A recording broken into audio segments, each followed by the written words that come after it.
স্বাধীনতার ৭৮তম বর্ষে চলে এসেও আমরা মেয়েরা কি সত্যি স্বাধীন? না, আমরা স্বাধীন না। তার যথাযোগ্য প্রমাণ দিয়ে গেল আর.জি. করের এই ঘটনা। ভাবুন তো, একটা এত বড় ডাক্তার যিনি সারাক্ষণ সিকিউরিটির ভিতরেই থাকতেন, তার যদি এই হাল হয় তার নিজের হসপিটালে, তাহলে আমরা সাধারণ মেয়ে যারা রাস্তায় ঘাটে চলাফেরা করি, যারা স্কুল কলেজে পড়াশোনা করি, যারা নাইট ডিউটি দিতে যাই, তাদের কীরকম অবস্থা? এসব আর চলতে পারে না। তাই সকলে এগিয়ে আসুন, সকলে মিলে এই ঘটনার তীব্র প্রতিবাদ জানাই।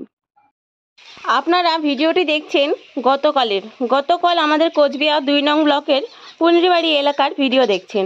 এখানে কিন্তু সকলে মিলে মেয়ে, মা, বোন বা ভাই দাদারা সকলে মিলে কিন্তু পুলিশের সহযোগিতায় আমরা মিছিল বের করেছিলাম এবং আমরা সফল হয়েছি প্রতিবাদ জানাতে।